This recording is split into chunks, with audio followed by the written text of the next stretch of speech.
on here. Bang! Yeah, 713, don't step in this league, throwing rocks at the backboard. Living our dream, better dribble to the three, take the shot, here a cash draw. And we don't even care what you say, we ain't scared of the hate, get a win in this last more. Stand in the paint, better clear out the way, hit the court with the black force energy. Every single week on a killing spree, you kidding me? You talk about winning with the epitome, you better be talking with peace and we locking the key on them. Know that it's rocking with Ryan and Donte, the drip guy, we beyond the gossip, the topics we talk on a pop and we conquering the obstacles that we cross as a team. Shot from the seats, we the Rockets like Elon. It's the H-Town run down. Let's get started right now. Well, thank you guys for joining us today on a lovely Sunday afternoon. This is the H-Town Houston Rockets Basketball Podcast. Joining us today, we've got a whole slew of guests, but for the main HTRD roundtable crew here, we got AD, of course, the big man himself, the boss. He's joining us to talk about a lot of Rockets ball. Please, AD, what's going on, man? Nothing much. It's a beautiful day, a wonderful day, an excellent day. It is a Sunday, that's for sure. Hashtag. I'm gonna leave it at that. Ryan, it's up. We also got our boy Ryan on the chat, man. What's good, man? It's been a minute. Man, even though Chick-fil-A is closed, bro, it's a great Sunday today, man. Even though Great Sunday. But we lost Jalen Green, man. We're going to get into all that, man. And then we also got the Rockets round robin crew here joining us again for over off-season shenanigans. AK and AP, man. AK, brother, let's start with you, bro. How you been? I've been good, man. I've been ghost, but we finna make a Casper appearance right quick. You know what I'm saying? Oh, he's got bars. I didn't know we had rappers down there. Okay, my bad.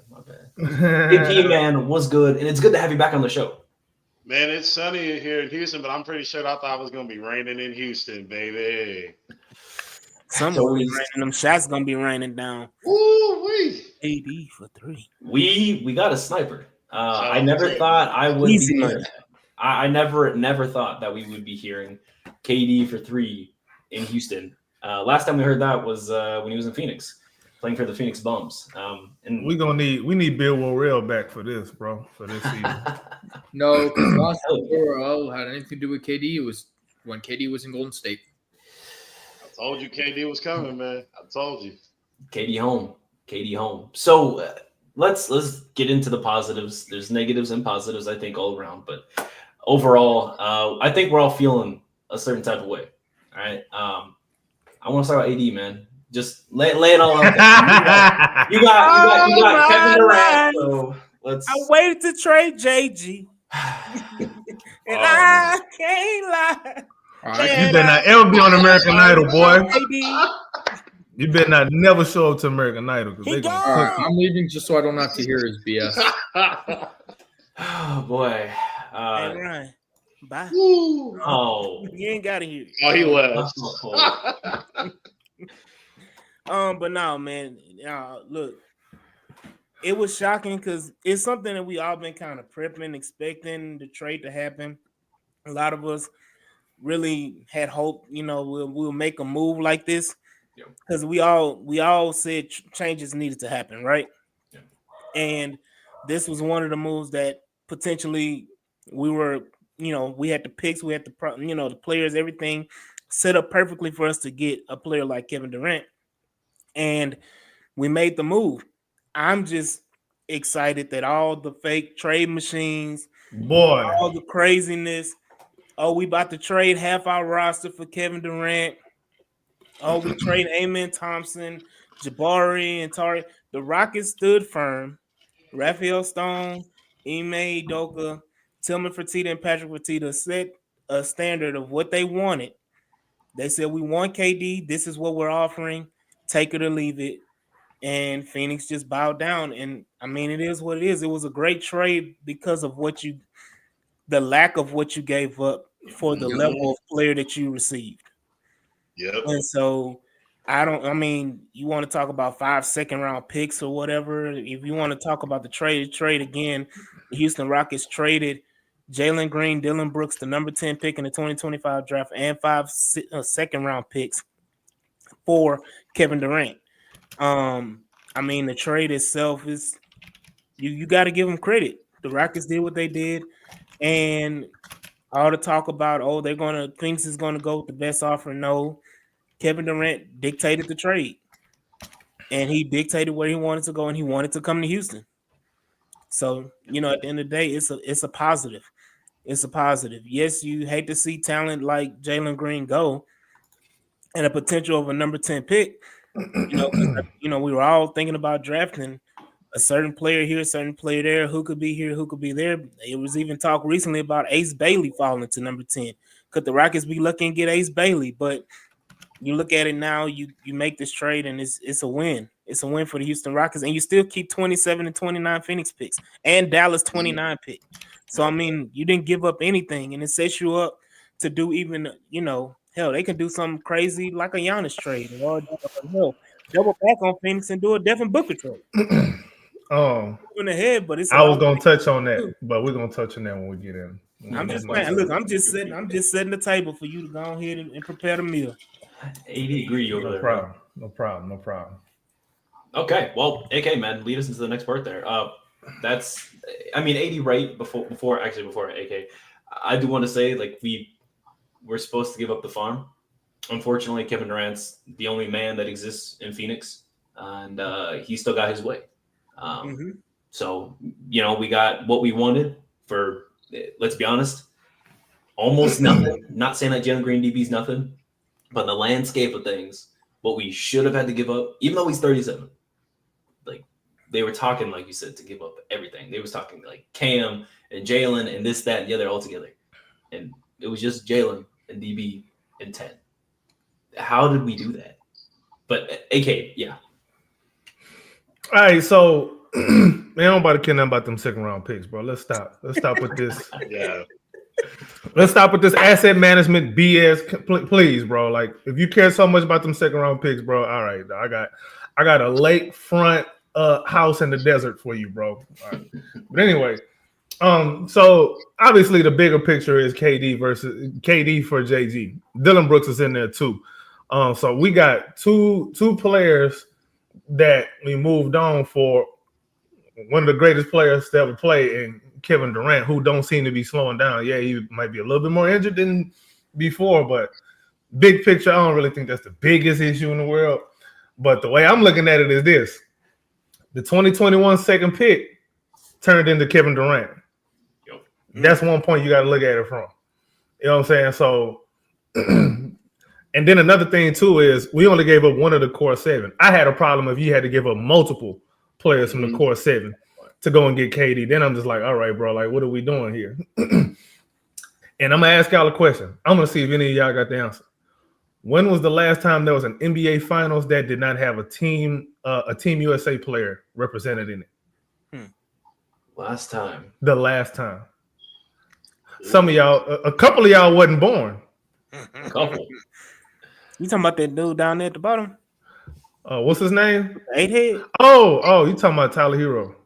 Oh, That's crazy. Oh, Tyler Hero. I'm talking about Shepard. Hey, time up. I'm gonna answer the question. 1998, Bulls versus Jazz. That was the last time there was an NBA Finals without a Team USA player. We got one now. So it's pretty much a standard that you need a Team USA player on your squad. Well, the NBA Finals needs a Team USA player regardless. Like, if one side don't have a Team USA player, the other side gonna have it. Wasn't Tyrese Halliburton on? Yeah, he was on Team USA. Yeah, he was. Yeah. So there's that. I mean, Amen was part of the training crew. Man, he don't count, bro. He He don't count.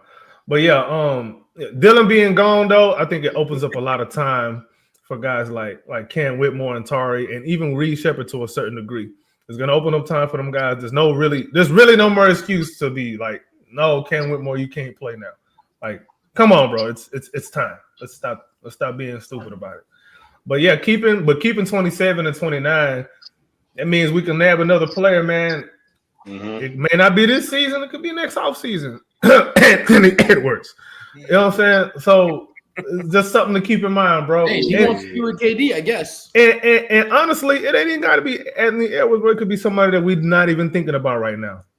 It could be Tyrese Maxey. It could be a lot of players. It could be different players, bro. Like so. Oh, it could be that little dude over in Memphis. I was gonna say that last, bro. God dang, right, bro. I gotta say the best for last now. You know, I'm a John guy. But anyway, it could be John Morant. You know what I'm saying? Dang. Literally. It's gonna be an interesting next couple of years. Let me tell you something, bro. If it's John Morant, I'm finna be doing videos with a suit and tie on, bro, and a gun in a hand, bro. Hey, I'm telling you right now, dog. But yeah, man, this is a net positive. Obviously, we hate to lose JG, but it is what it is. I think we made the right move at the right time because my whole mindset was don't make any drastic trades with any of them guys until we get a playoff series, because then it seemed like you're being short-sighted. But they got enough information to feel comfortable making a move like this. I'm fine with it. Like, some people mad, I understand, but big picture, they'll get over it. Win the title, you'll get over it. Yep. Yeah. That's another story, though. Like, we're gonna talk about that later, but story for another day. So right now, we're gonna focus on the positive. Ryan, man, live reaction, thoughts. I'm looking at this a few different ways. This is a great trade. I mean, I've said it before on stream. Y'all all know I've said this before. Jabari Smith to me is just Kevin Durant. They play very similar, and having Jabari Smith develop under KD is going to be amazing. That's the best thing that could happen. I've said that before. Yeah, that's right. Another thing I really like about this trade is I think that KD is really going to be able to unlock the discipline in Cam Whitmore that we haven't seen from him yet. Having a mix of Durant and Udoka trying to discipline Cam Whitmore to actually play his minutes is going to be great. And is Kevin Durant a leader? He can be. And one time.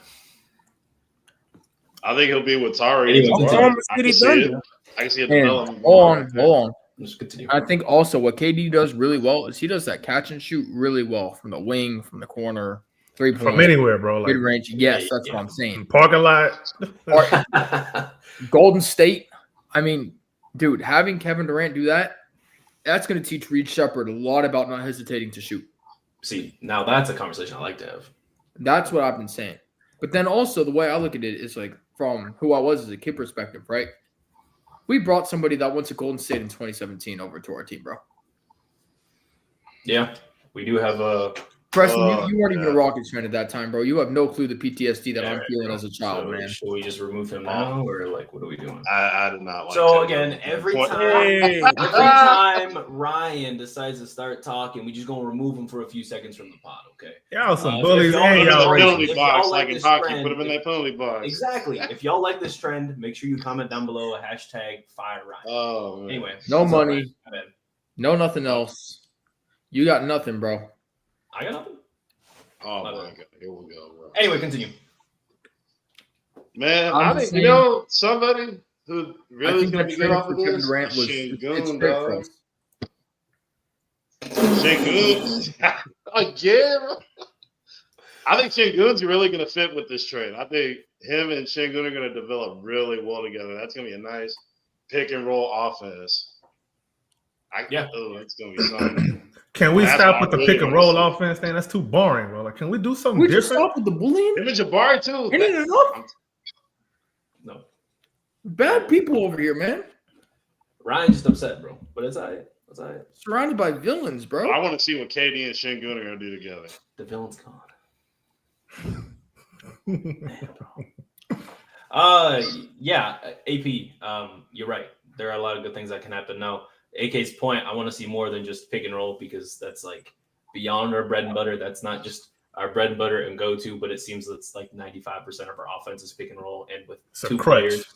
So I want to see the offense diversified. We got Kevin Durant now, right? So what kind of sets can we run? What kind of plays can we run? What kind of anything else can we run with KD at the time? But, statistically, it actually got worse losing DB and Jalen, but that's the stats, not the eye test. So we'll see what happens. Kevin Durant, statistical 50, 40, 90 guy almost every season. We'll definitely see what happens. Going to the comment of Jules saying it puts pressure on Ime to be a better offensive coach. It forces Ime, or puts pressure on Ime to really let Cam Whitmore and Reed Shepherd shine. And be the players that they, I feel like they are anyway. Cam Whitmore should have gotten touches this past season regardless.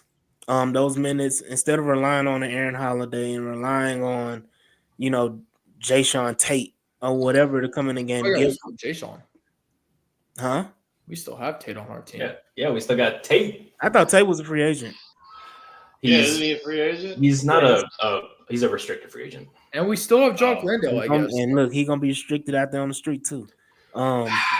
So again, Cam Whitmore and Reed Shepherd should have gotten a lot more playing time, and you have to force the hand of Ime, and instead of relying on force the hand of Ime instead of relying on Fred VanVleet and Dylan Brooks and Jeff Green and whoever. Like you have to allow those two guys to play. And the thing about it too, and the reason why I'm saying this again is going to force Ime's hand is because they're going to low manage Kevin Durant. Of course, Kevin Durant is not going to play all 82 games. Kevin Durant may play 60, 65 games or whatever. Those other 20 some odd games or 15, 20 games, whatever it is, they're going to have to be played majority by Cam Whitmore. Cam Whitmore is going to be in the starting lineup in some games. Reed Shepherd is going to be in the lineup some games. Like you have to take the patient approach in letting these guys develop during the season. So when it comes playoff time, KD can play 35, 40 minutes a game and go crazy. When do you think Cam Whitmore is going to start? Huh? When do you think Cam Whitmore is going to start? The games that Kevin Durant and don't play. I just said that. Yeah, I missed that part. I just got confused when you said Cam Whitmore is going to start. Sorry, that was my fault. Bro got a one-track mind. Selective hearing for sure. He said Cam Whitmore starting. We just got Kevin Durant. No. but I that's why I was like, well, I don't know. Also, like Tari Eason. Is Tari Eason not starting over? Jabari not going to start? Jabari will probably start most likely. Jabari may start regardless. Yeah, I don't. I'm gonna go a different way on that one, bro. He may, but I don't think he should this time around. I'm gonna explain later. Tari gonna be starting, I think. Yeah, it should probably be Tari, to be honest. Either way, I wouldn't be mad whoever starts. Really, that's good either way. Personally, I think you don't think. So this is the thing. You don't think that if Cam Whitmore has developed by sitting on the bench and has developed defensively with the opportunity or has stepped up defensively opportunity, you don't think he can start next to Kevin Durant? Not that he can't. Yeah. Not that he can't. I just think about it. Look where KD get his shots. Look where Jabari gets his shots. You can't have two. That was the problem with Dylan. That's why Dylan needed to go. Dylan was kind of like the odd fit because Dylan took shots in the same areas in the floor. So you can't have too many guys occupying the same space on the floor. That's going to affect your space. And that's why I'm saying that having KD to develop Jabari Smith Jr. is going to be amazing. Yeah, Jabari can come off the bench this time and it'll be justified. But last season, no, missed me with that BS. So this is my only quote or only statement I have when people say he's going to develop Jabari. Why hasn't Jabari developed Jabari? He has. Well, you got to ask yourself. What are you talking about? He has. Well, again, this go back. This is not just a Jabari thing, bro. Like we've all complained about this offense, bro. Like we can't even say that we've catered the offense around anybody's around anybody's strengths for real. We can't even say that. It's lack of minutes for Jabari. So it's a lack of minutes and it's a lack of like star power. It's the opportunities for me. Like you look where Jabari supposed to be getting his shots. Nope, Dylan is the one taking them shots, and that's the point. And that's why. And remember, I told y'all Dylan was gone. I told y'all that early. I seen it right on the wall. Yeah. He gone. But it was a matter of time. It wasn't a win. But you understand my point about dudes occupying the same spaces on the floor. Like that's kind of what created a lot of chemistry issues on the end of the floor for us last season. So absolutely. So let's talk about how Kevin Durant can be Kevin Durant in our offense, right? So I want to know from AK's standpoint, what do you think the starting lineup is going to be? and then going off what AK says from that starting five, like not like every game, just majority of the season, what's going to be the starting five based on the information you got. And then from there, we'll take that starting five and discuss how the offense should run, how it should look. There's two starting fives I think can happen. Okay. One of them, y'all going to be like, no way. Okay. So I think it's just knowing how Ime thinks it's probably going to be Şengün, KD, Tari, Amin, and Fred. Just knowing how you Say that again. Say it a little slower for Ryan. I think it's gonna be Şengün, KD, Tari, Oman, and Fred. I think that's obvious. I think they want to start. I think they want to start the Terra Twins. Obviously, KD can do whatever the hell he wants on offense, and then Şengün can, deal with whatever mismatches he gets in the post, and then Fred is Fred. Now, that's just from Ime's point of view. I like that lineup. But you said what is Fred? 70% off clearance. Oh, God, that's crazy. God. Nah, that's nuts. That's nuts. Already. I'm glad I never got no Jalen jersey because I knew. Like I told y'all a long time ago. When you start putting a dude in trade rumors this early in their career, it's a matter of time they out of there. But anyway, back to my starting lineup thing. So the starting lineup, I think that I wouldn't put past Ime. Let me start backwards. All right. Fred, Oman, KD, Şengün, Adams. I'm not putting that past. I'm not putting that somebody past. Somebody put that in the comments, I think. I ain't putting that past Ime. Knowing how Ime think, knowing that he don't want to get no kind of creative on offense. He put that lineup in there in the comments. Okay, shout out to him. Shout out to him. But yeah, Ime doesn't seem like he's too interested in being creative on offense at all. He gonna do that Elmer for the offense. Is gonna end up in KD going one-on-one. He gonna either make the bucket or Adams gonna get a rebound and we're gonna run it back again. That's what it's gonna be. That's what I think. Because Ime he ain't done nothing special on offense. Well, I think the thing about it is that you're gonna have development of an Amen Thompson offensively. A development of a Şengün offensively, adding, Şengün had a 3-point shot, him just adding that back to his bag and him being more fluid offensively and stronger in the paint. Where did he have it? Where did he have the 3-point shot? What country? I mean, he was hitting threes his rookie year. Rookie and first. At what rate? Shit, whenever he had an open one. And how often was that? That was pretty often. And at what rate was he making those threes? AD, he was over 30% though, right? Was he not? 80%? He said 30. Come on, dog. Ryan, this is what I need you to do. I need you to go get that water out your ears. Because I know damn well you heard me say 30% and I know 80%. I heard 80. I don't know why. I heard 80. Because that's what you want to hear. Like you type shit. Yeah, you're right. I'm mad you said that. Hell yeah, I would love if Şengün was shooting 80% from three. You said type shit. Anyways, but no, go back. What was his 3-point percentage his rookie year? 23%. Oh, sorry. It was a 24%. His rookie year, 24%? Yes. Yeah. And then his second year was 33%. And then it went right back down to 29 and then to 23. Yeah, so he's averaging a career 27%. And then his free throw percentage, same. It's not gotten any better at all. So at this point, you can legitimately say you can't really expect his shooting to get any better than it is. Okay. Nah. Yeah. I mean, that's what we used to do with Jalen, right? Hey, if you ain't got it now, you'll never have it. I just thought I'd throw that out there. But anyway. Hey. But yeah, I'm not gonna expect him to ever be a 3-point shooter. It'd be nice if he added to his bag. Don't expect it because you asking for heartbreak. Can you ask him to be a better shooter than Domantas Sabonis? You can ask him to be close. Okay. You can't ask him to be as good or better because we haven't seen it. We haven't seen any improvement at all. Yeah. You could say it's gotten worse. Do you guys consider Domantas Sabonis a winner? No, not necessarily. He's a good player. I don't think he's a number one. He's a number 3 to me. Is his play style winning? Play Not like him style. as a player, but like how Oh, play style. Yes. I would say yeah. The context around it is going to matter, obviously, but I'd say so. it's just He's overall not. stuff. Okay. Yeah. Anyway, next question. I just kind of curious. So, I guess Ryan here. We were talking about like some of these offensive sets that we wanted to run. How do you think Kevin Durant's going to get his shots? Houston, right? He's Kevin Durant. Of course, he's going to get his shots. Yes. They said how. But how?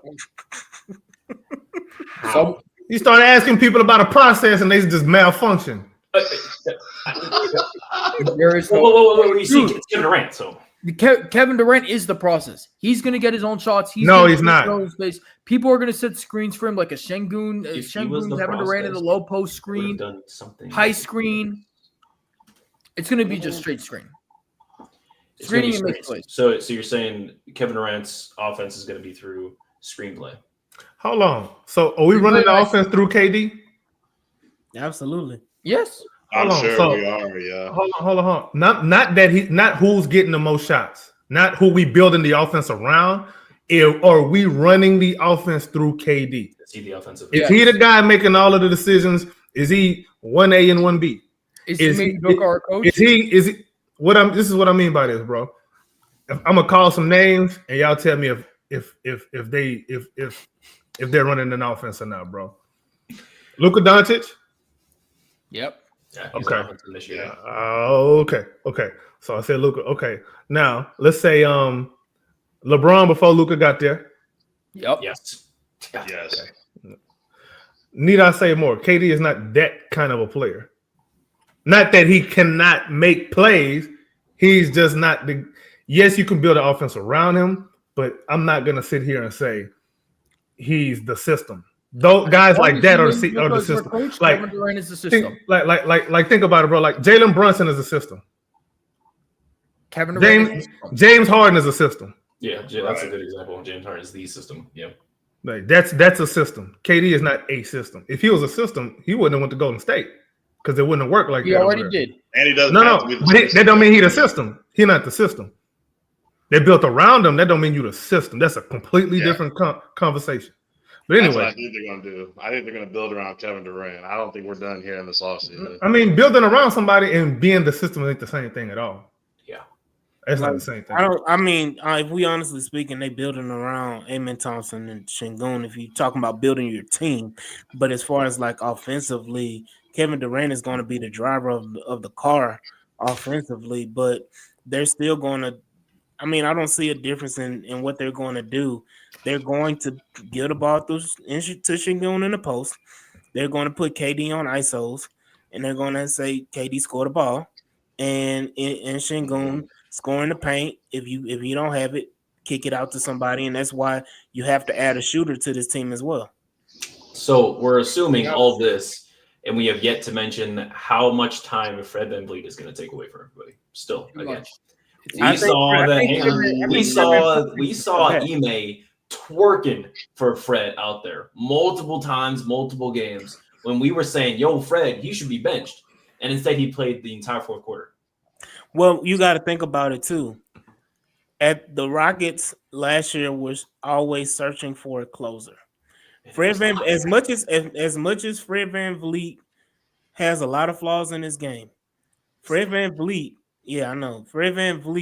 does have a closer gene in him where when you need a shot to be made or you need something to happen or make something happen, Fred VanVleet is capable of doing those things. Yeah. When you didn't have He showed it in the playoffs. Let that man finish.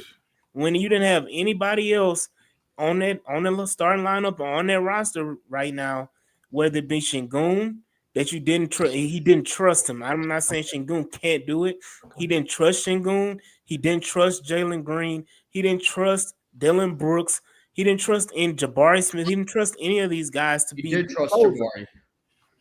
He didn't trust any of those guys to be the closer.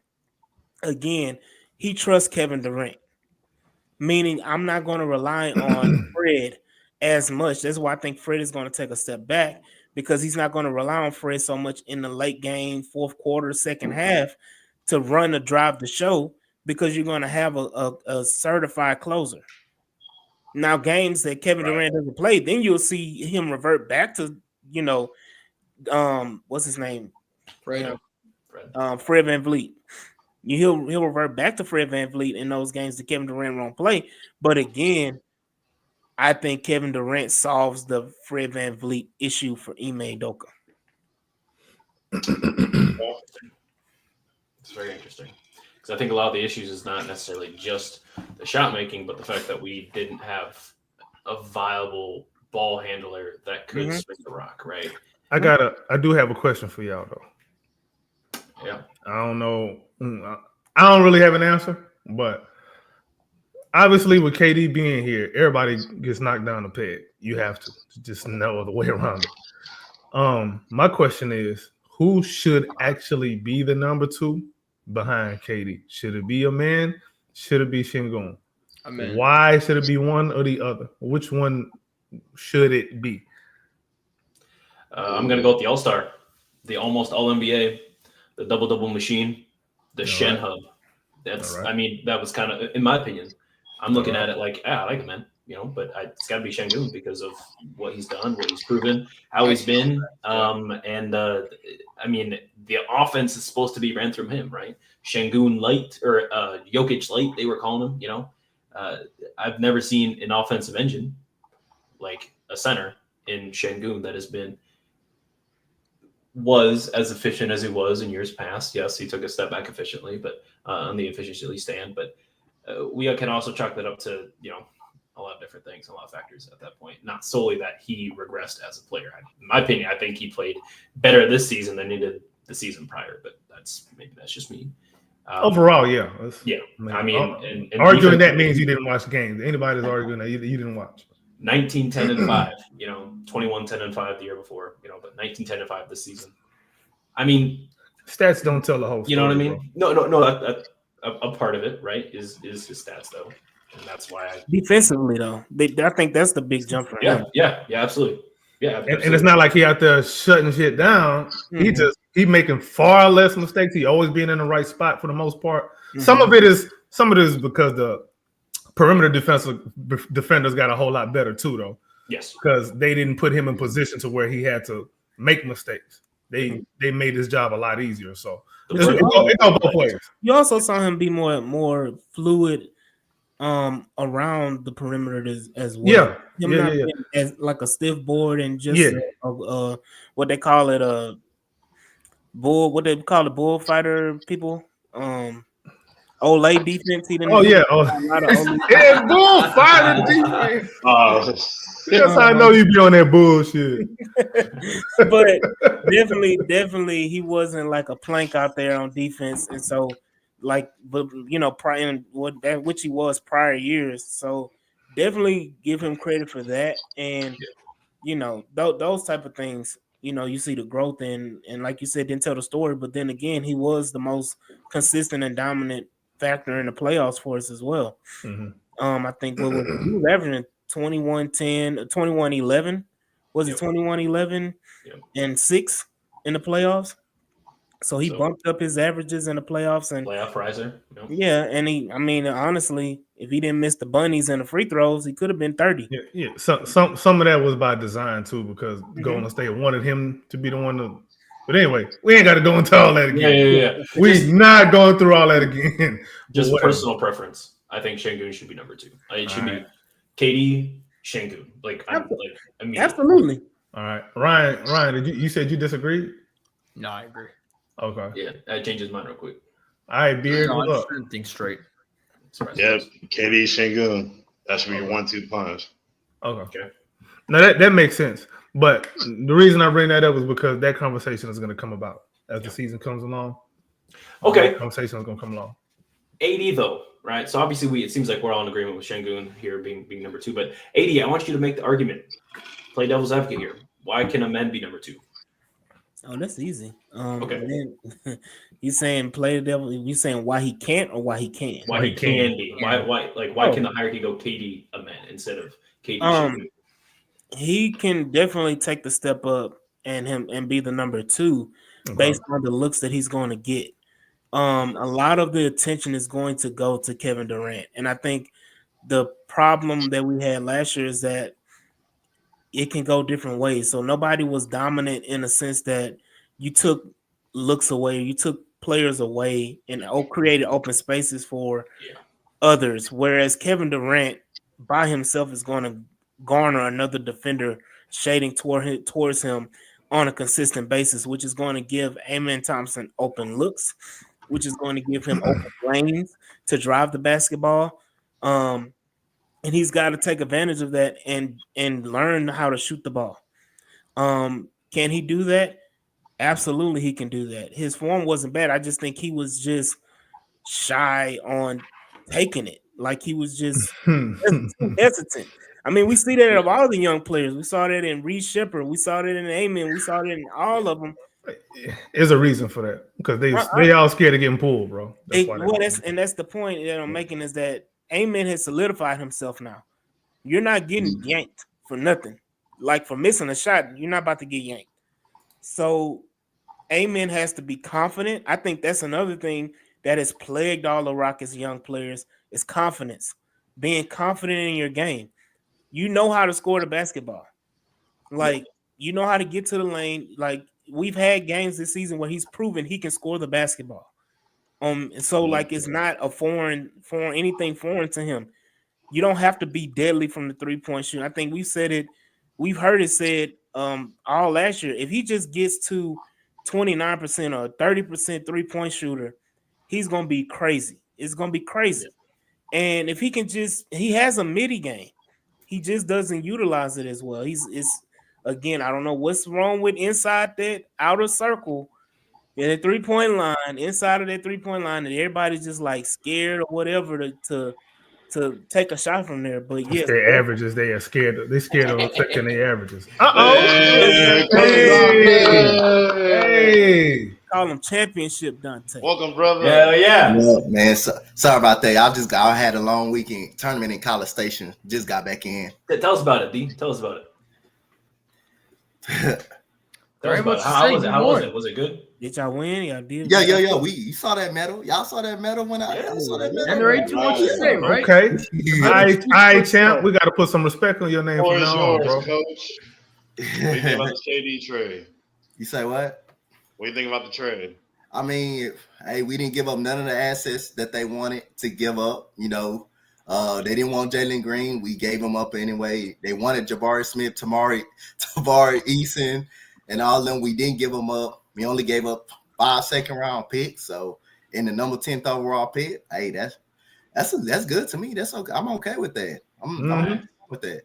We have a second-round pick too, or is that you just gave up the first-round pick this year and 5 seconds, and you didn't give up nobody that they wanted in the deal. You didn't have to give up nobody that they wanted, that they actually wanted. Yeah. You gave up the person that they did not want, and Dylan Brooks. Yeah. That's definitely how it is. AK, I think you were I'm sorry, AD, you were postulating about how a man can be the number 2. Definitely. I think that he can be that slasher that you need, and he can get points that way. I think him going to the basket consistently will get him to the free throw line. He'll get points that way. I think he can easily average 20 next to KD and become your second option.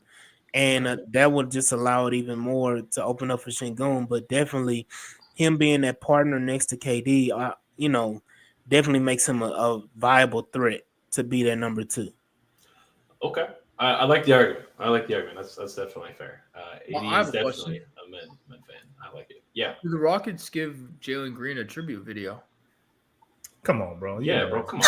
What are we doing here? I don't know. Like, I don't like. Does anybody know if we have that? Are they gonna play the video where he's gone too in that song? Like they're gonna make a tribute video. It don't matter. What did he do for us? Like, I love JG, but he didn't take us to the playoffs. He didn't, he was our leading scorer. Yes, I understand that. He was our leading scorer. I love JG. Don't get me wrong. I love Jalen Green. Ryan, do you know what PR is?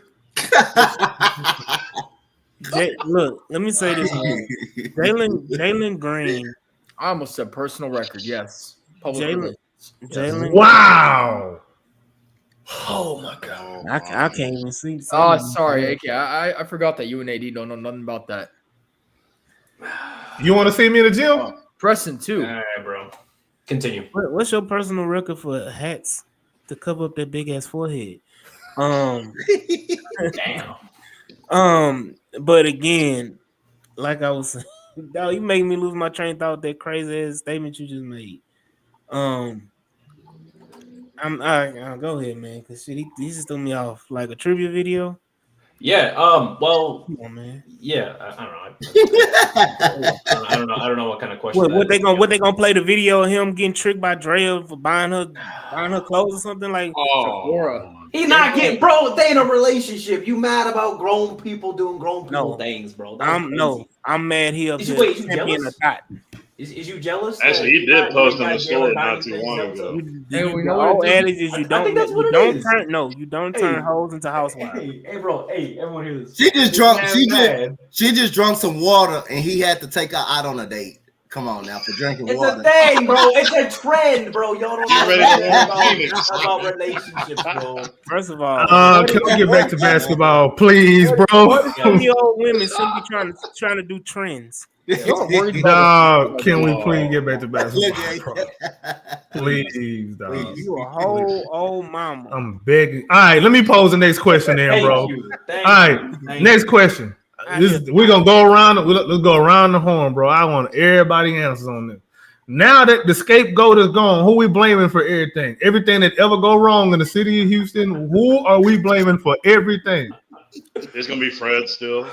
It's gonna be Cam, bro. Hey, They gonna I start know blaming who Cam. it is, Cam's man. gonna get more minutes. They're gonna start blaming Cam. You know who we gonna blame? Oh, Damn. oh man. Damn. Oh man. And he turned his camera off too. Dang. Everybody hates Ryan. Everybody hates Ryan. Man. No, I would have blamed him if we traded that for Tyler Hero. Then I would have blamed Ryan all season. But Oh man, I'd have switched I teams. would have taken the brunt for that one. Oh man. Ryan, where's your camera at? It doesn't matter. I know AD's got some. Oh, hey, well, where's your camera at? Y'all people crazy. Y'all out of here, bro. I swear y'all out of here for that, man. But that's a good question. Okay, now is that a real question or are we just playing No, that's a real ass question because you know this fan base. The hell, you know we gotta blame somebody for everything. Okay, all right. 80. Yeah. What's your answer to that? Hold on, say it again. All right. Now that JG is gone, you know he took the blame for a lot of stuff, rightly or wrongly. Who is getting the blame? Who's the number one person to blame for everything when things don't go right? Who we blaming? Oh, it's gonna be Alperen Sengun and then Ime Udoka. Okay. Okay. Alperen Sengun is not going to get blamed for anything. There's too many people afraid of his fan Oh, base. what's that boy to I watch? think Fred. It's gotta be Fred. Cheese. It's not going to be. No. Why not? If The Alperen- Twitter apple explode, bro. Look, I'm telling you now, Alperen Sengun is going to get his lion's share of the blame. Ime Udoka should rightfully so get a lot of blame. But I'm So telling you nothing's right gonna now, change. if you want to talk about players, yes, it's not going to be on Kevin Durant. It's going to be on Alperen Sengun. No, we're not Okay, saying who let me- actually is on. Let me right. I'm gonna ask. Let me ask AD this: If Alperen Sengun is still being used inconsistently in different ways that don't make sense, I can you can't blame Alperen Sengun there, bro. That's not on him. If you're missing bunnies and all of that and being stupid on defense, all right, bro, you got to take the L. But if you still telling Alperen Sengun every play, all you gonna ever do the rest of your life is just post up and run pick and rolls with Fred, then you can blame Ime Udoka. But it's not a thing where, well, we got rid of Jalen, so we got to blame Alperen Sengun now for everything. No, we still got the process is still a problem. Just because we got KD, that don't mean the process ain't gonna still be a problem. It's gonna be a problem until I see anything different. Well, at least we don't got that 76ers process. Well, Yikes! Philly catching a stray. Hey, they need. but anyway, So is Miami, bro. Miami lost in this trade too, because man, they have high hopes of getting. man, we don't care nothing about Miami over here, bro. But anyway, Well, actually, someone does. So someone cares about Miami. With that being said, I gotta go. Oh, See y'all. get out of here, man. Hey, where can we find you, bro? Before we get out of here. Y'all can find me here on Rockets Round Robin, H-Town Rundown. Y'all can find me at the NBA store. And for another week and a half, 2 weeks, y'all can find me on Rockets on SI. Dang, bro, he gets fired. Hey, thanks, man. Hey. Thank you. Nah, I ain't getting fired. Term is just coming. Internship is coming to an end. But peace, y'all. Yeah, you got the pink slip. Facts. Wait, is that part of the Kevin Durant deal? Yeah. It was Ryan? Oh, word! Hey, Sports Illustrated Phoenix. Welcome in new Ryan Diam 15 over there. Appreciate all of you. Thank you for giving us Kevin Durant, bro. Thank you. So who next to answer that question, though, bro? I'm curious to understand. We all know what your answer is, so we just gotta find where they came. My answer is nuanced, bro. It has to be this person. I don't believe in that. I'm looking at the nuances. And I'm looking at it this way. Whoever is getting the most opportunity going forward, right? Whose ever opportunity has increased since Jalen Green is gone is who's going to get the most blame. Oh, I just figured it out. Who is going? It's not going to be a man Thompson that's getting blamed for nothing. No. It's going to be Cam Whitmore. That's my answer. Oh, that's what you mean. Because he's going to be Cam Whitmore can do everything Jalen Green can do. Everyone was saying that 2 years ago, right? I still believe it. So the issue is if he's not doing everything Jalen Green can do, or better, because that's the thing is Jalen Green's buns, right? That's what everyone says. Jalen Green's buns. He's ass, and somehow ass turned into Kevin Durant. But we'll talk about that later. How is Cam Whitmore gonna fit into that role on the bench, who was getting spot minutes as it was last year, and getting DMP'd quite a lot? Because he was running his mouth. I told you. I agree. Because he ran his mouth. He did. That's why he got it. That's why he set his ass on the bench because he ran his mouth. That was selfish.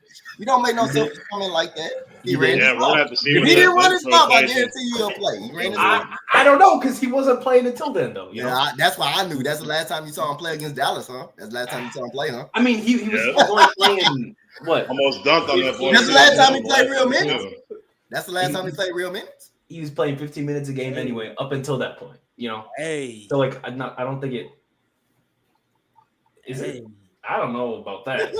Hey, we ain't got no. That assumes that KD was coming from the Patriots. Or what if KD was the Patriots? But what? All right, bro. Hold on, 20 years of consistency On different teams, don't matter. It does matter, bro. He's been consistent. He's been the same player wherever he's been. Actually, dominant.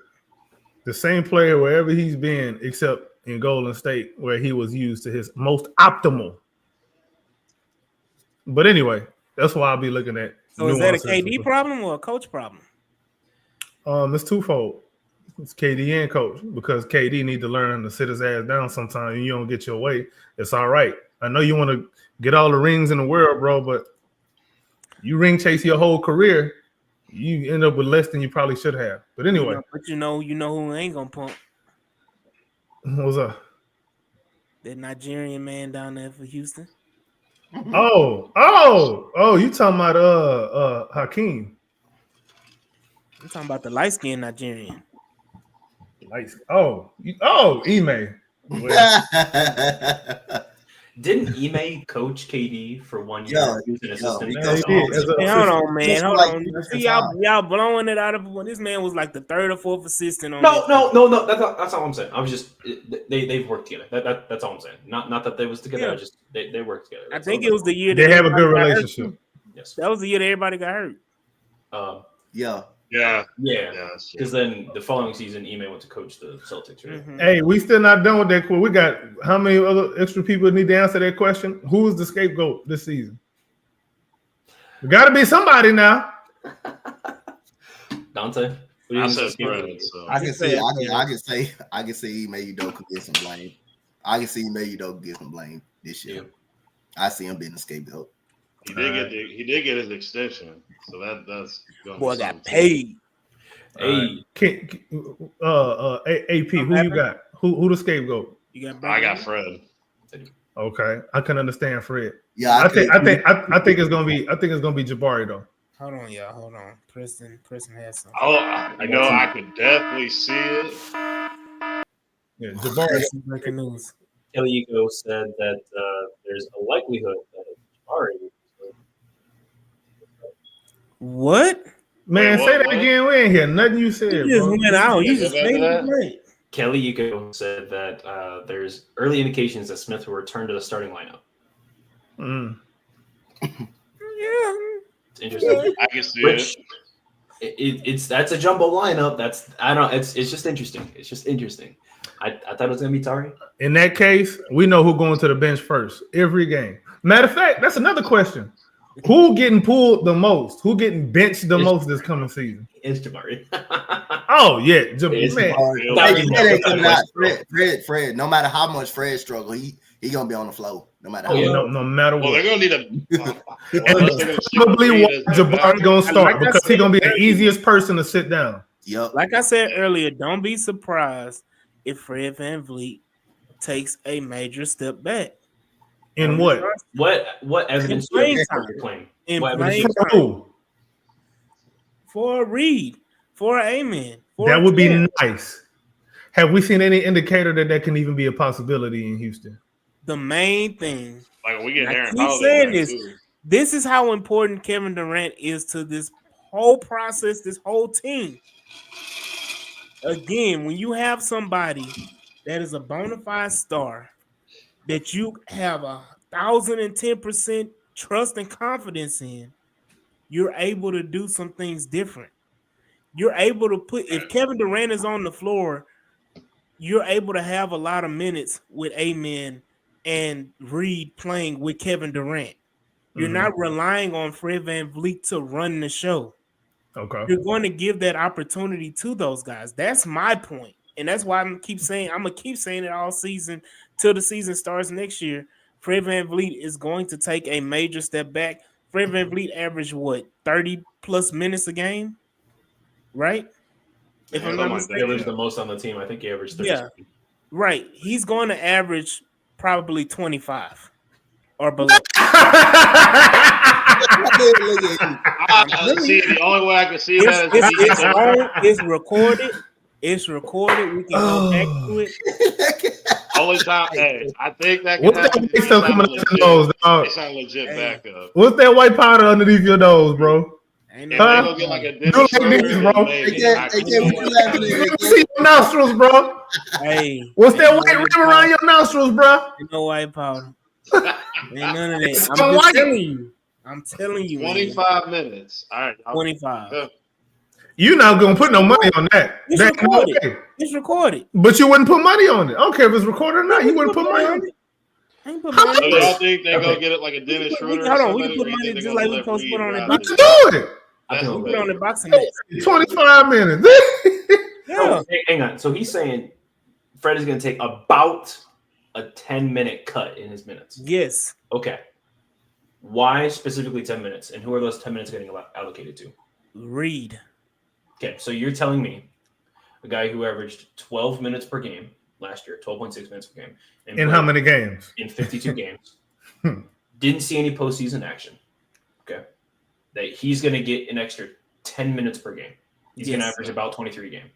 Yes. No, Okay. they go get So, something. ladies and gentlemen, this is your classic CTE case here, where you just Oh believe my! unbelievable things and you just start spewing. Now, wow. when these things happen, you should definitely go talk to your doctor, right? I would recommend getting somebody close. Now, Ryan's family, they actually have a doctor, right? His granddad was the guy that brought in Yao Ming. He did his physical. So maybe we can hook up with him because What I'm saying, listen to what I'm saying, is that the minutes are going to be split. It's a 48. We play 48 minutes, right? Yep, we play 48 minutes. yeah. 48 minutes. Udoka would play that man 48, 49, 50 minutes a game if he could. I I understand don't that. see Reed getting 22 minutes. Okay. I can see Reed maybe getting a little bit more extended role, and I could agree with you on 16, right? I think You don't think Reed could get 20? I No. don't think Yeah. that Reed is going to who's consistently. who's I don't the think other he's going backup? to. Who's- And They're gonna that's go the get question. somebody. Yes, I think they're gonna that's go the get like a issue. Dennis Is I Schroeder or don't somebody. think we have a backup, a solidified backup, right? Either Reed is going to start off trying to get some of those minutes and build up, and it might not work, or we're going to get a bona fide backup until then, which I think we just said who we all pick at that point, and we'll bring you on the show here in a second. But we need to go out and get a backup combo guard or a backup straight up point guard. Take away from those minutes. You sound like you talking through a cornfield, Yeah, bro. I don't know what you got going on, but them corn husk is going crazy on that mic. Oh, is my thing going crazy? It just sounds like you balling Okay, up. It just- No, Diddy. That's crazy. Is that better? Is that better? Yes or no? Is that better? Yeah. That's better, bro. Okay. All right. Okay. My bad. Anyway, we need a different kind of guard. Not Reed. I don't think Reed is going to be getting those 20 minutes starting off. I think. All right, bro. All right, man. All right. I know a guy who might actually come in and actually be of some help for the Rockets right now. Yeah. I think he's a free agent. Scottie Pippen Jr. Ain't he a free agent? I can see that. Yeah. The Grizzlies are not He's going a with that guy, restricted. though, He's a Well, I don't restricted. think Grizzlies Memphis will let him not. go though. Yeah, I You don't think think he's Memphis restricted will- because he's on a rookie scale, so you have to pay the rookie extension. Plus, I don't think Memphis is letting him go because he was balling out. He looked really good over there. But You know, I'll be watching the Grizzlies, so yeah, I agree. I know. I agree. They ain't letting him I go. would love to have Scottie Pippen Jr. as a backup, boy. Yeah. I would like Dennis Schroeder. There's some guys out there. I don't want. I have a list. There's a tweet out there by Paulo. Y'all know Paulo Alves. Yep. Yeah, he be There's reaching some like a out there. mug. There's some guys that you could possibly look at. I mean, D'Angelo Russell. Stop. I'm literally naming the names on here. Oh, okay. I'm thinking that's a guy that you. All right, cool. Never mind. My bad. He's reading off the I'm list. just naming the names on the list. My bad, bro. Maybe you should I just apologize. I'm wrong. I'm out of line, dog. I'm out of Let line. me finish. So you got Malcolm Brogdon, That's my guy. I'll take it.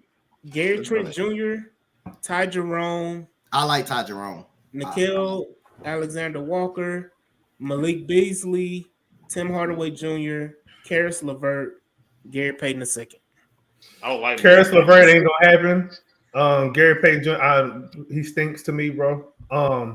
What's the name? I mean, I'm just Malik Beasley is a good all guard. I don't know if that's a guy I want. Will bring him back. I don't know Malik. I think Malik Beasley is a good fit, but if you're trying to come here and make him like a backup point guard, I don't know if that's like the best idea. Yeah, no. Malcolm Brogdon, I think, is probably the most ready to come in and do exactly what Udoka wants. Everywhere you put him, he's not gonna get out of line. Picture him like as a bigger Fred VanVleet. That's more efficient, actually. Don't you have the Boston connection too? Yeah. You got that too. Yeah, he Yeah. played for him in Boston. So Brogdon is probably gonna be a guy on the radar. Who else was it? Ty Jerome, Ty Jerome. I like Gary Trent Jr., I don't know about Ty Jerome. Nickeil Alexander-Walker. I like the Ty. I like Gary Trent Jr. is I don't know we pay him. he's cool, but I don't think he's gonna provide the versatility that Udoka's gonna want. Now you and Donte are disagreeing about what's his name, Ty Jerome. Ty Jerome, yeah. Okay, so Donte, give us why you want Ty. What's he do? I think he's a hell of a passer and he's a good shooter. And I think he's really good at playing at point guard.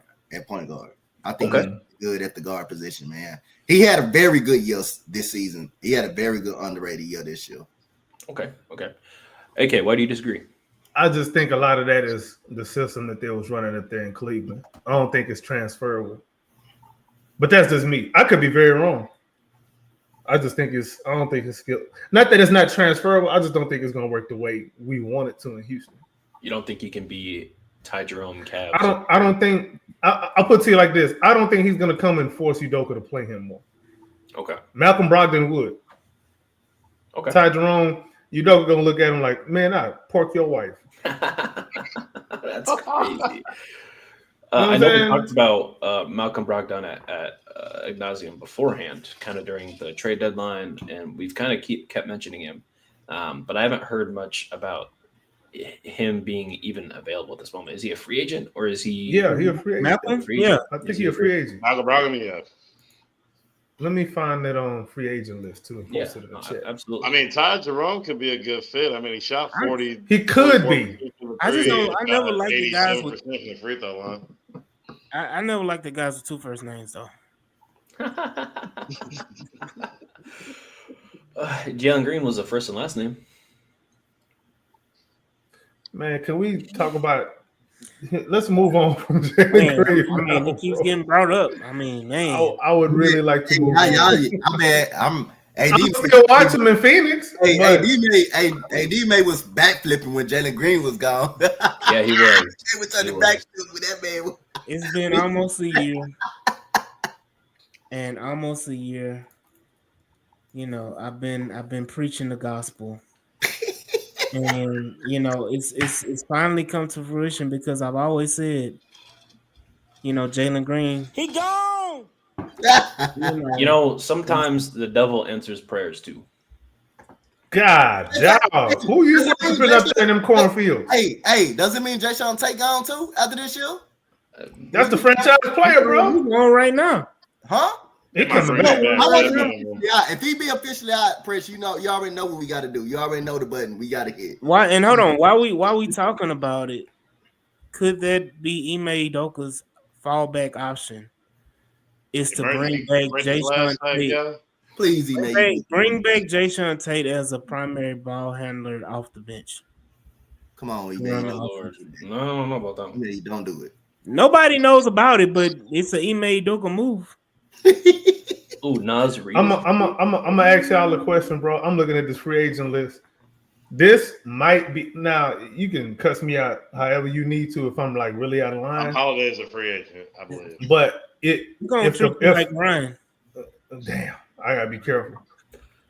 If the price is right, I know he injured right now, but if the price is right, you say what? Not Kyrie. I was about to say Kyrie. Yeah. Hell yeah. If the price is right. Kyrie coming off an injury. Okay, all right. Let me just. That's why I said if the price is right. Okay. What is the right price for you? What is the maximum for Kyrie Irving? Whatever the hell Fred's last contract was. Yeah, that's not crazy. That's like a low risk, high reward. It's 3 years, but the third year is a team option. How much money? That's not whatever the hell Fred was getting. You want all right. So as long as you have a team option, I give a 3-120. That's not bad. That's not out of line. That's not bad. No. I just watched Kevin Durant and Kyrie Irving both play in Brooklyn. No, you really didn't. No, you didn't. Not together. No, you didn't. Not really together. Not together, bro. Not together. They were on the same team. Hurt a lot. Not together. A lot. That's gonna be one of the what if. Yeah, they were on the same team. So now the issue one is was in the locker room hurt, and one was playing, or it was vice versa. Is that not a likelihood? Kyrie coming off of a huge injury, which takes an extra year to rehab, right? That's kind of how that works. It's like a 1.5 to 2 year process to really come back from that injury. Okay, so the first 1.5 years we're paying for Kyrie, we're not really playing him, right? Then we got Kevin Durant, who is 37 years old, okay, and has not played more than 70 games since OKC, right? Okay, so you want to bring back 2 guys? No, absolutely not, Roy. I've been agree with you. I don't right now. You want to bring in 2 guys who are off and on injured on every team they've kind of been on, right? Kyrie with the Celtics, and then with Brooklyn, right? And then Kevin Durant coming back, and then now he's getting completely load managed. And then you want to load manage him on top of load managing Kyrie. I have basketball reasons for even bringing up Kyrie, bro. It makes sense. You want to talk about it? Kevin Durant played 70 games twice. He did play 70 games twice after OKC. He played 70 games in 2023, and he played 78 in 2019. Perfect. The reason there's ACL in 2019, and then 2024 he got injured off and on. So I apologize, but you're right. Right, but basketball reason wise is if you want to talk about somebody who's gonna force Udoka to get better offensively, Kyrie gonna do that. For how many games? 10 games. That's a valid point, but that's why I say if the price is right. Yeah. If you weigh the risk versus reward and you look at how much you got to pay him, if it's like, you know what, I can stomach that and risk, maybe him playing maybe only 50 games in a season, is the net on that better than not having Kyrie and having Fred, who also is going to be injured at some point, and his ceiling is not even close to Kyrie's floor. I agree, which is the problem I inherently have with having Kevin Durant, but that's a conversation for another time. Fred VanVleet, by the way, only played 60 games, so which is a problem. We complained about that. I complained about that, and I've been saying that we need to get a backup point guard to play the games that Kevin that Fred's would not you playing. rather have a 60 games of Kyrie or 60 games of Fred? I'd You're rather not going to have 82 games of Kyrie than 60 of Fred. Yeah, well, how many, AK? I'd rather have 50 of Kyrie than 60 of Fred. Hey, you're going to get that next year. We're building for a championship. Out of Kyrie, that's goddamn good. If you we're not going to get that next. My whole point of the conversation is we're not going to get Kyrie at all next year. Right? And that's fine. Zero. Let me say this because I think you're over exaggerating his injury. I know it's an ACL injury. It takes a year to recover. No. You don't play for a. Klay Thompson. Let me finish. Kevin Durant. Let me finish. I think y'all the one need to have a boxing match, bro. Not even me and I'm gonna say this. Like, when did Kyrie get injured? He got injured in what? January, February? Wasn't it after the All-Star game? I think it was after the All-Star break. It was in February, though, right? It was maybe. Yeah, I think it was a little after All-Star he got hurt. And the All-Star was in February, right? Double check. It was with AD when he got hurt. Yeah, because I know what's the name? I'm not mistaken. It was in February. ACLs take about 9 months to recover from. March 3rd. Kyrie Irving is on track to return around December. January of 2026 is when he'll be. If we win in enough like that, we'll probably give him a little extra time. Probably give him a whole year. And I'm talking about fully recovered in December, January. Like that's giving him 10 months, 10 to 11 months to come back and recover. Like, okay, he got injured March 3rd. Damn. Okay. Yeah. So after February, a short month. Okay. But at the end of the day, I see his timetable is on track for December, January, and I think everybody is overflating because modern day medicine. You have NFL players tear their ACL in training camp and play a more violent sport and everything and come back and play within 9 months. Don't they play 12 games? No, they play more than 12 games. They play 17, my bad. Okay. I think 82 and you're talking about a contact sport.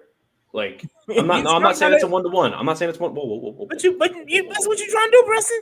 That's what you're trying to do. I'm saying that it's not the disparity. I'm gonna go and get my boxing gym people contacts, and we're gonna set up a boxing match between y'all two. But I'm gonna be the referee. See, that's how we're gonna do this, bro. I'm thinking I was gonna be the one to box. Wait. How am I supposed to foul bait? How am I supposed to foul bait if I got AK as the ref? I mean, if I get enough money under the table, I might, cheat for somebody or not. All right, we'll discuss that later. I see you, Scott Foster. Hey, man. At least I'm open about it. I'm honest. You up.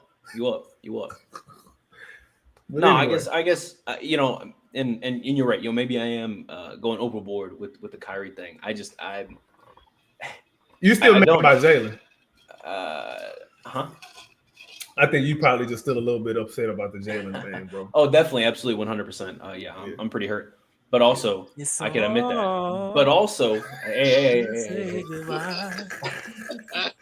To yesterday.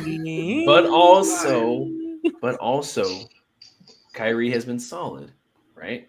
We liked what Kyrie's been doing, but again, has amounted to how much in the basketball world, right? Again, he got NBA Finals last year with Luka. And what did he do against the Celtics? Who was going to do anything with that Celtics team? No. Hang on. Because Luka still averaged his points, right? Luka still averaged 20. On what efficiency? That's our key word. That's just not what I was saying. I just said the points wise. What was he doing, right? He was still taking the shots, right? Because if the question is, man, we need a dog. Okay, so we'll get someone who's going to take shots. Maybe they're not going to make them. We're going to take shots. Okay. But then the issue is now they're not being efficient. So you want someone to take shots and be efficient. So they're likely to take less shots and because they're taking less shots, you want someone to take most shots. It's you. That's the hamstring. The context is different though, because Kyrie, you could argue Kyrie would probably be number 3 or even number 4. Mm-hmm. Is he going to do that? Yes, you coming off an ACL injury, bro. What you gonna do? Ask for more opportunities? So this is the thing. I think If a you're lot of making $40 million, I would say yes. But I think a lot of times people like put perceptions on players that there really isn't what the factual is. Like AD, I think that's true.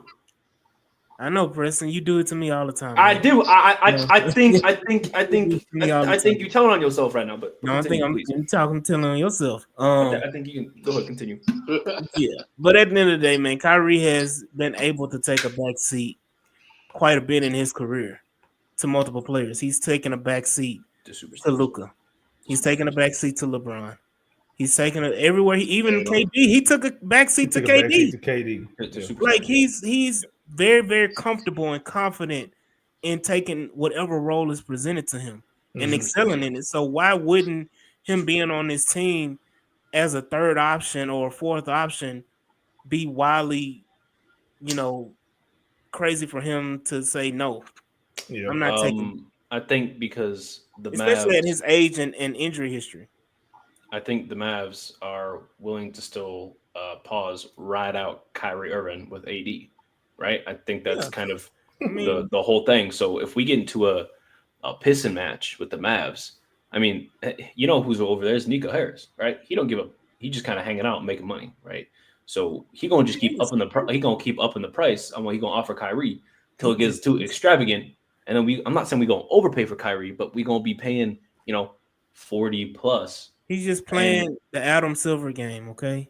He's doing Adam Silver is really the one running the Mavs. If y'all don't realize, when Mark Cuban gave up and sold his majority ownership, now nobody really knows who he sold it to or whatever he sold it to.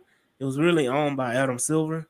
So Adam Silver, is pulling all the strings right now. He's the puppet master, which is why they're about to get Cooper Flag and the number 1 overall pick.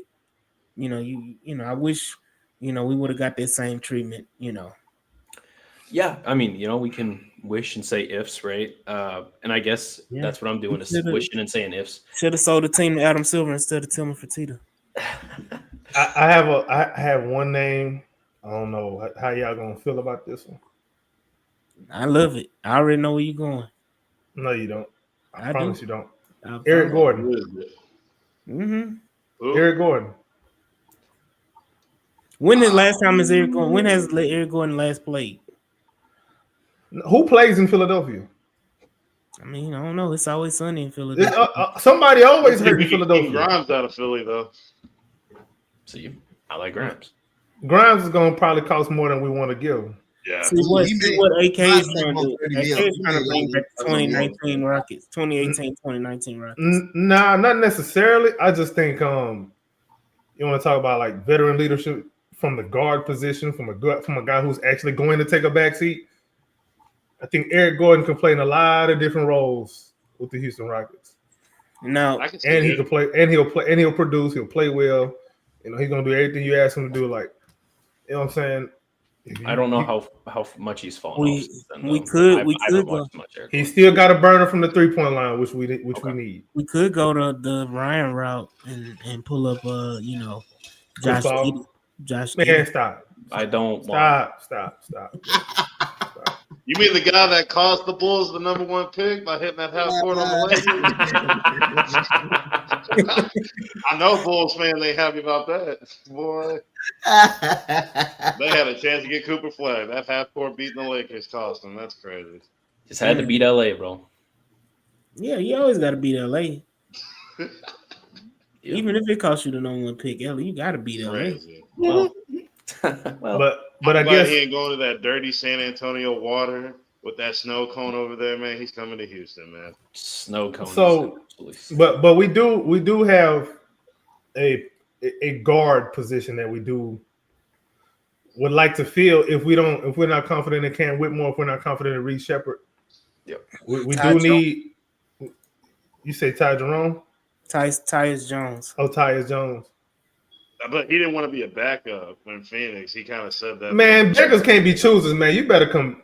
That's true. I'm just saying that's what he said. He always been a backup, though. Telling you now, That's true. Yeah, he always has. and look, this is a name, and I'm telling you now, it's gonna piss people off and it's gonna be annoying, but people are gonna bring up Russell Westbrook. I wouldn't be upset. I already heard that. I'm not gonna be annoyed, bro. There are going to be a lot of people that are pissed off. Look at Preston shaking his head. Preston is like, no. I love Russ over there, bro.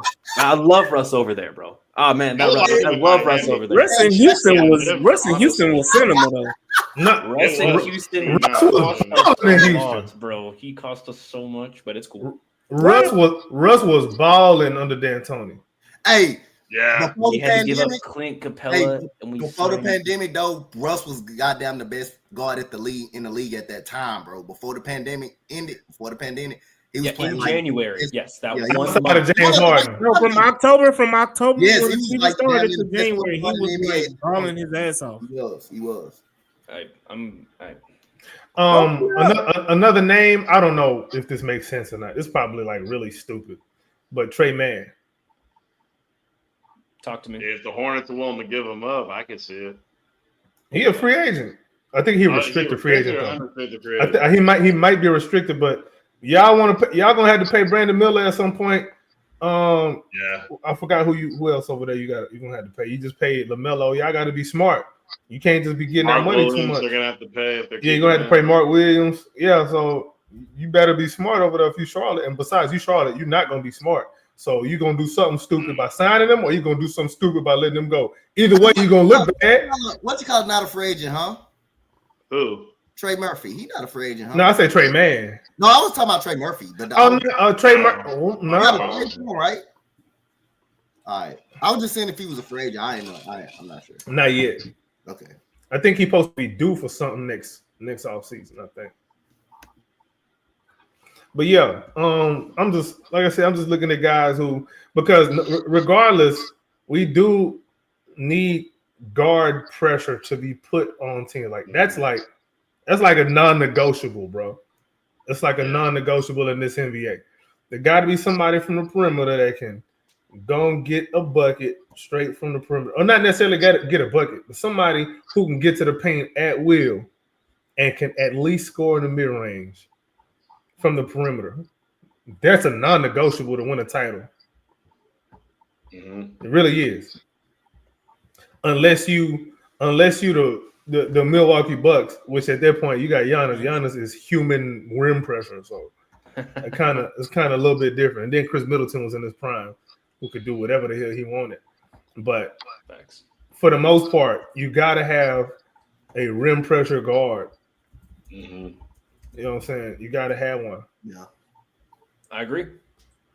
Oh, Giannis finna be gone in a minute anyway, so he about to be getting it. Man, Giannis. Yeah, I think he's getting traded by Wednesday. Giannis not going nowhere. So much for that draft party. To the Houston Rockets. Good. Now that I'm thinking about it, bro, that's not out of the question. That's not out of the question at all. But that means that Şengün got to go, and it ain't just gonna be Şengün. It's gonna be Şengün and like another one or two of them core seven. Y'all cool with that? Yeah, you'd either have to send Jabari or Tari. It's gonna be. I don't know if I could. Both. You know what I'm saying? So now you're gonna have two guys post 30 who can still ball, but your window then turned into a little piece of a lens on your glasses. So I'm looking at the stats from Russ, right? 2020. He did start balling out in January, right? February he was good, or December he was good, but it was January he averaged 32, and then February he averaged 33. So just want to put that out there. Okay, I was gonna ask like, what was the point of this exercise, bro? No, yeah. So I don't know. I know I was going back because I had to look. Everyone was saying that Russ was like balling out the whole season, and I don't know. He's just a notorious slow starter. I don't know what his role would be in Houston, other than to like sit on the bench, I guess, and hang out. Because like you're saying, we need a rim pressure guard, but we also need someone who's going to do damage from 3 relatively, because if we run in Russell Westbrook out there, Amen Thompson and Steven Adams cannot be out there at the same time. And now that I'm thinking about it, bro, I'm probably selling Amen Thompson a little bit too short. Why can't it be Amen Thompson? Why we got to look outside? Now that I'm thinking about it, like, why can't I'm of the. Now that I'm thinking about it, let me revise, bro. I think we should let Amen Thompson cook this season and see what he can do in that role. Look at Let's see what because you can't sit there and say, man, you need this. You don't know what you need yet. You get it on the floor first, and then see what it look like, and then let the production on the floor dictate what you really need. You know what I'm saying? So let him in Thompson. And I'm not saying give him the JG role, give him the JG shots. That doesn't make sense because they don't play the same. But if Amen Thompson is going to show you that, hey, look, I can get to the rim at will, despite not having a jumper. I can get to the rim at will and cause havoc that way. Man, that's the ingredient, bro. That's step one. Everything else gonna fall in line eventually. Yeah. But you got to see it, and if it's not happening, you got to ask yourself why. Is there something schematically that we're doing that we can adjust to make that happen a little bit more easily? Knowing Udoka, he may see it and still like, nah, I ain't gonna do that. Just find me somebody who's just gonna do it without me having to be creative. I got a question I want to propose to Mr. AK. We know AD reaction when Jalen Green got traded. We know he was doing backwards flips and cartwheels. So Mr. AK, what was your reaction when Steven Silas got fired as the coach right after the Washington? I want to know your reaction. What, man, let me tell you something, bro. I married my wife again, bro. Hey, boy, I had to marry my wife again. I said, this woman then brought me all kind of good luck in my life. Consummated that marriage again. I was happy to the mug, boy. It's better to not have a coach than have Steven Silas. Wow. I mean, you might be right on that. Now he was. Did you see how bad it was? I watched every game. We lived through it. But shout out to Coach Silas for being as bad as he was because you, in one weird way, netted us Kevin Durant. Dang, bro. In a way, yeah. Is this a Steven Silas dedication video now? Thank you for being garbage. Steven Silas. We're gonna get him a tribute video too. Hey, honestly though, hang on. You know why? You know why you can't? Because the video stuff gonna stop working. Yeah, it's gonna stop, man. It's gonna malfunction in the middle of it. Whoa. And then Stone gonna have to come and give a speech in front of everybody. Look, we apologize. Blah blah blah blah blah. We actually some lawyers speak. We actually had Jay Sean Tate our second leading scorer, our third to second leading scorer. Come on, bro. That just made my stomach hurt. Good old Speaking of Tate, obviously I do believe we're gonna re-sign him. What would be his role? I mean, obviously. He's been a break glass in case of emergency. What about Landell too? There you go, guys. Good job, guys. He's gonna take on the Coach Silas role.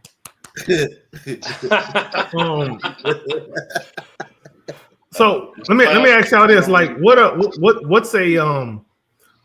is a specific lineup that you really interested in looking at this season? Anything with Kevin Durant. Let me say this. Reed Shepherd. Okay. Cam Whitmore. Okay. Kevin Durant. Okay. Amen Thompson.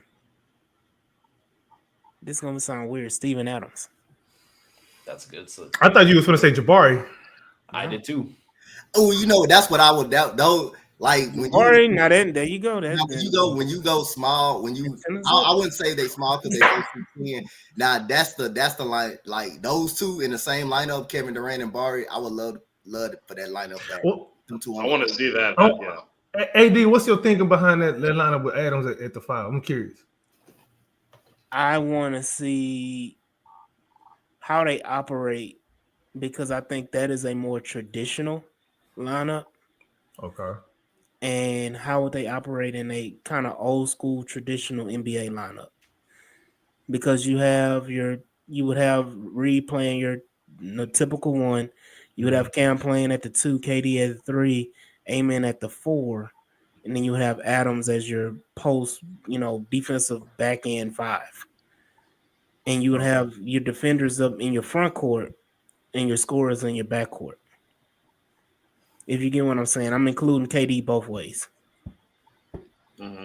Pause, but yeah. Pause. Yeah, you know what I mean. Yeah. I'm too old now. Yeah. Okay.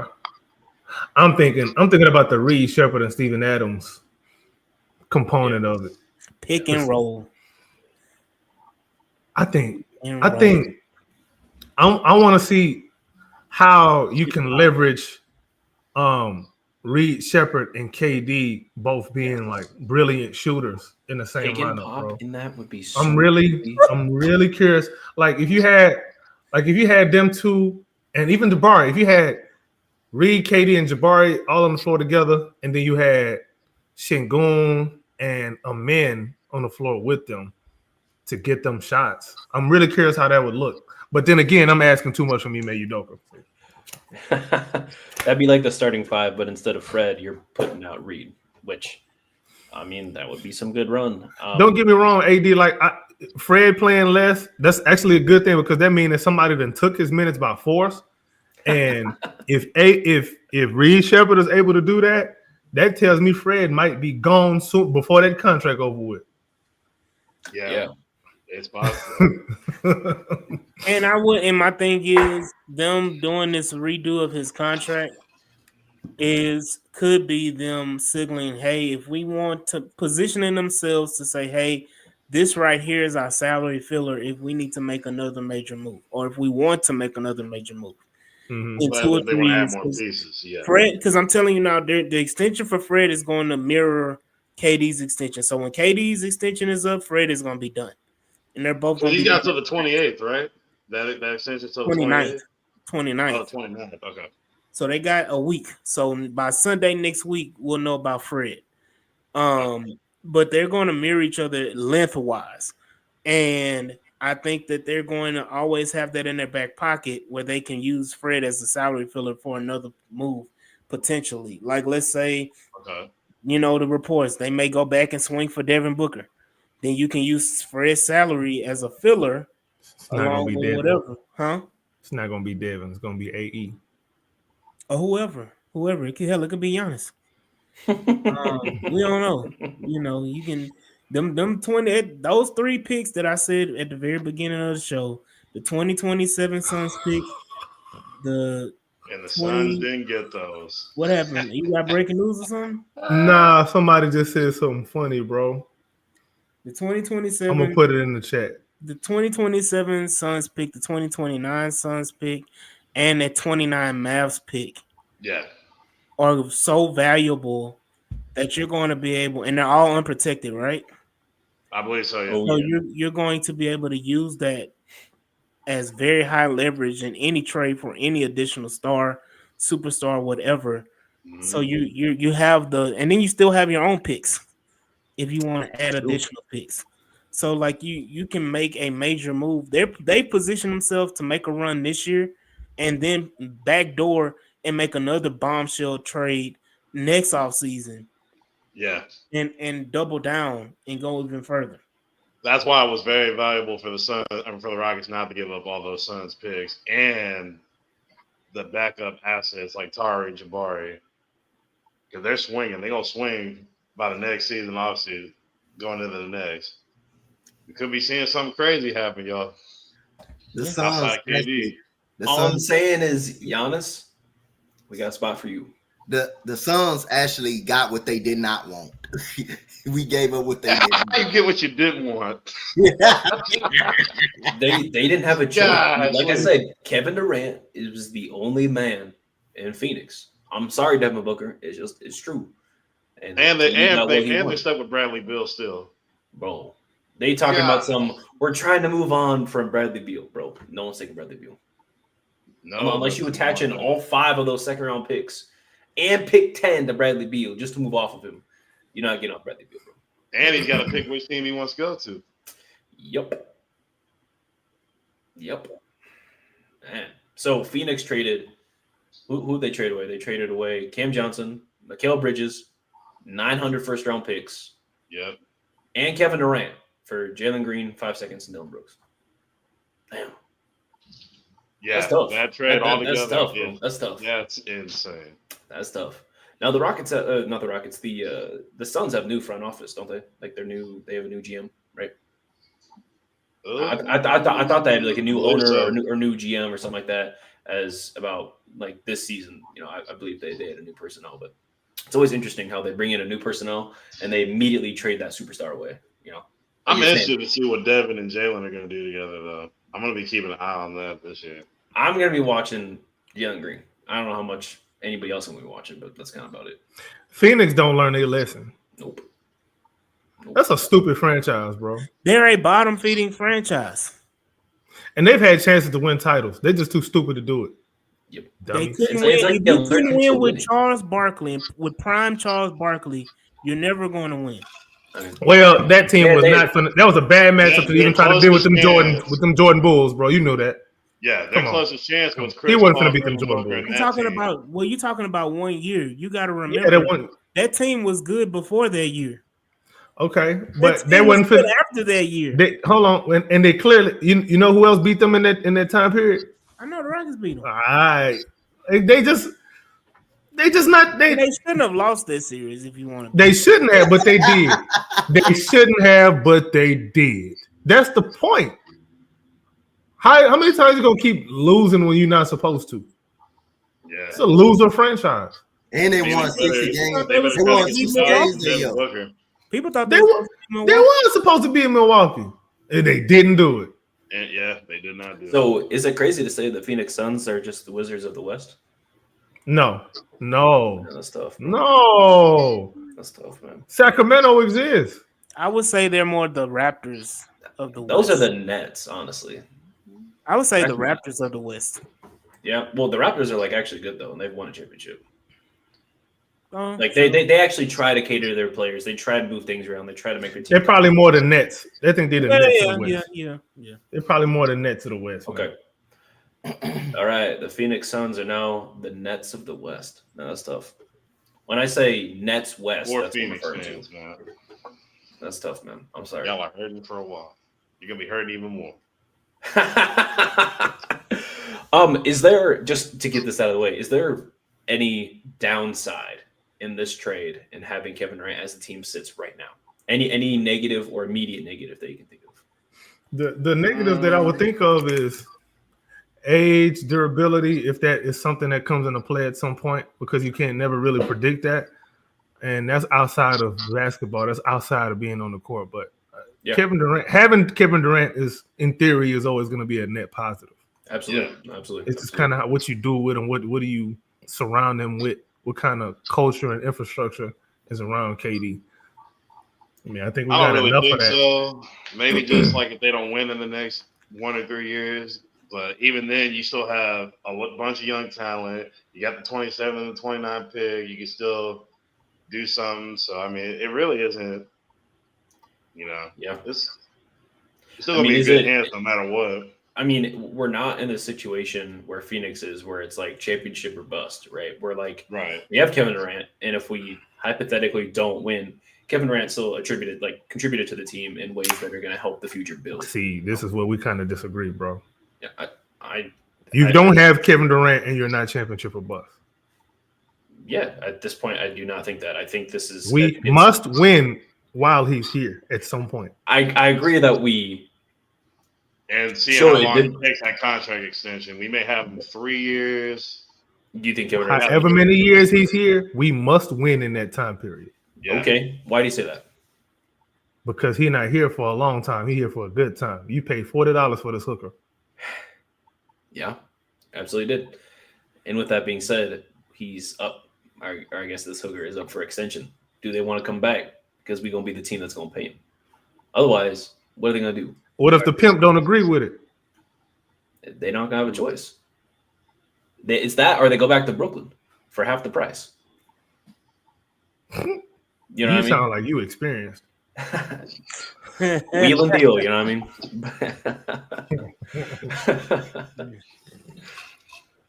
I don't know. No, while you had Kevin Durant, bro, no, that's not. We should. I'm not trying to downplay. Like, yes, I would like to.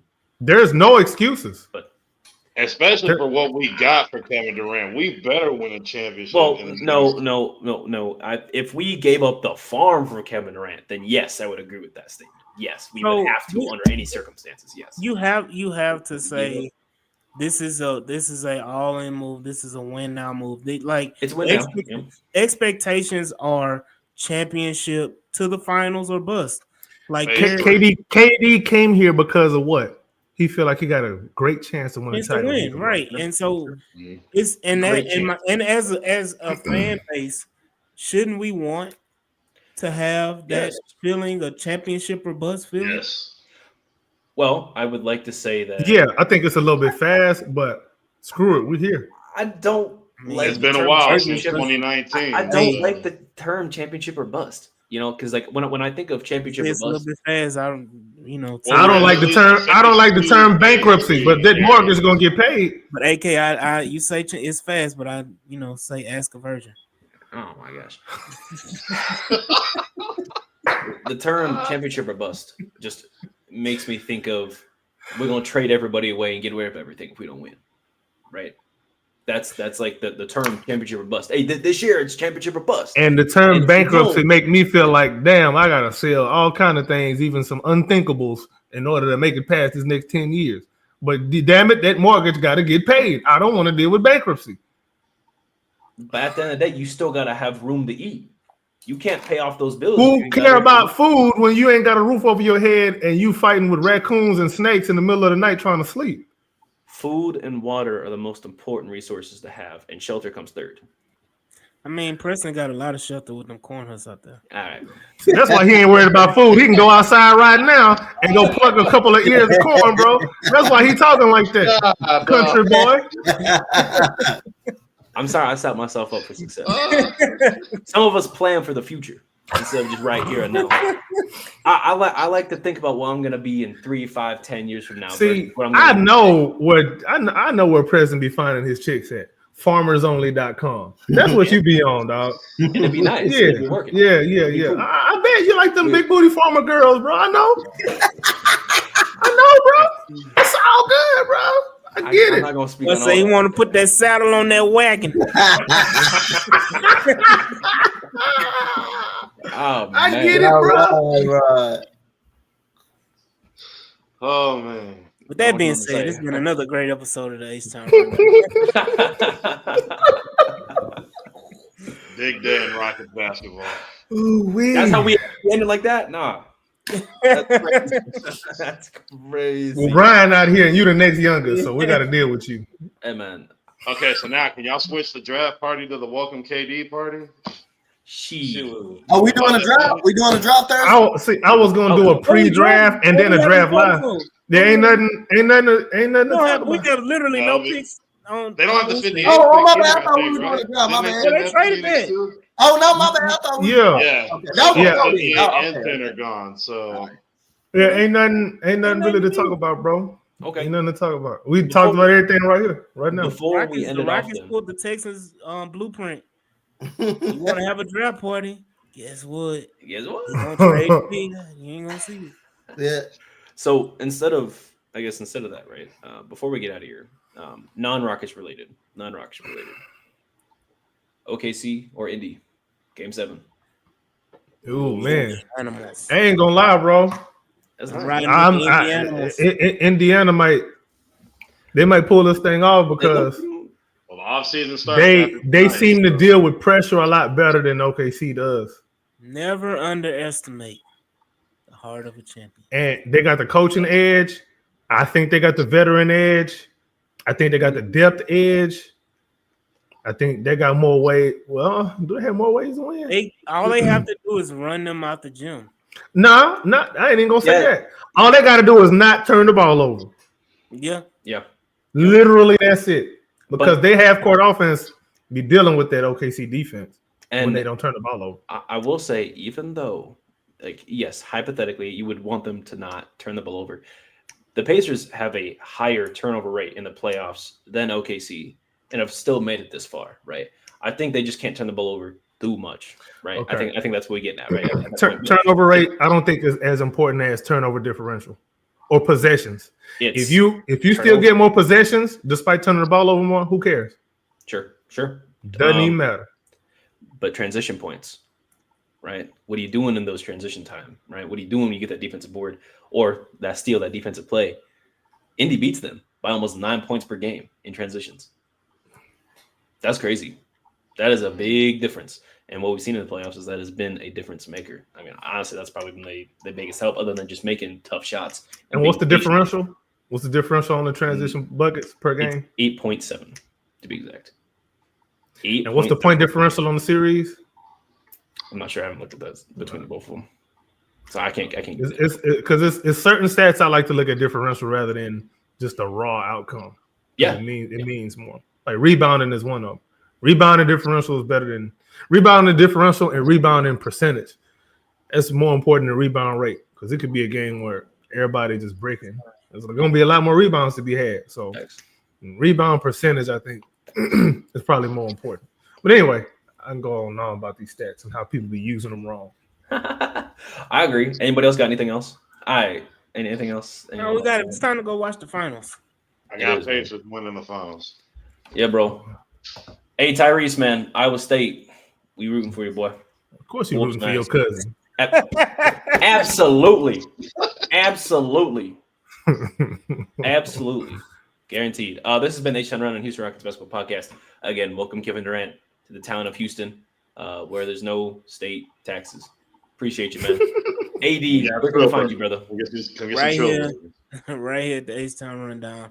Follow us. Follow me, myself, Preston, Donte, unfortunately Ryan. Right here at the H-Town Rundown. Of course, you can follow my co-hosts on the football side, Jules Swan and Mike G. So yeah, follow us on all platforms and the H-Town Rundown website. We have a brand new article talking about the Kevin Durant trade, so go ahead and read it. Check it out, man. Thank you for joining us, AD, man. It's always good to have you, man. Donte, thank you for jumping on and joining us, man. It's been a blast to have you, of course, as per usual. We've come a long way from 17 wins to Kevin Durant now. Donte, where can we find you? Hey, man. I ain't gonna get back into that because, again, at the end of the day, man, we've been on here since it was a lot of losing during those years, but hey, we back. It's good to be back to winning, but y'all can find me at Coach Donte, that Rockets guy on X, Coach Donte 5 on Instagram. Y'all can find me right here, H-Town Rundown. Y'all can find me on the round robin as well. Y'all can find me pretty much everywhere, man. Yeah, man, D, it's been good having you, man. AP, bro, thank you for jumping on, talking some Rockets ball with us. Again, where can we find you? Man, you can find me everywhere on the Round Robin, X, Rocket King, AP23, the Clutch City Connect, me and your boy TJ. We're going to be back on that really, really soon. But, man, let's get this offseason rolling after the finals. We'll see what's in store. Offseason almost here officially, and people still making trades, man. AK, where can we find you, man? Thank you for jumping on. Me A-Key. How you going?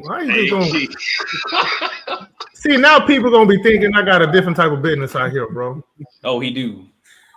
Hey, bro. Hey, man. He got good business. Hey, if you need something, hit up AK, bro. Hey, man, I ain't got nothing for you. I got nothing for none of y'all. Hey, say, look, see, A-Key. Chill out, bro. Chill out, dog. That's my bad partner. It's getting late. Where can we find you? Oh, man. How much for A-Key? Bruh, chill out, dog. DM me. Anyway, but nah, man, y'all can find me on the Rockets Round Robin and also the Rockets Propaganda channel on YouTube. Also follow me on Twitter /X at AKinfinity_VVS. Hey, man, it's good having you on. And this has been a great combo episode. There's more to come talking about other things going on forward, but this has been the H-Town Rundown Houston Rockets Basketball Podcast. Be sure to follow us at H-Town Rundown on TikTok as well as Instagram and YouTube. And yes, like AD said, we got an article up on the H-Town Rundown website, so check that out too, man. Give us a read, share it around, and thank you. This has been a good episode, and we're going to talk about more Rockets ball next time. But this is it. He gone!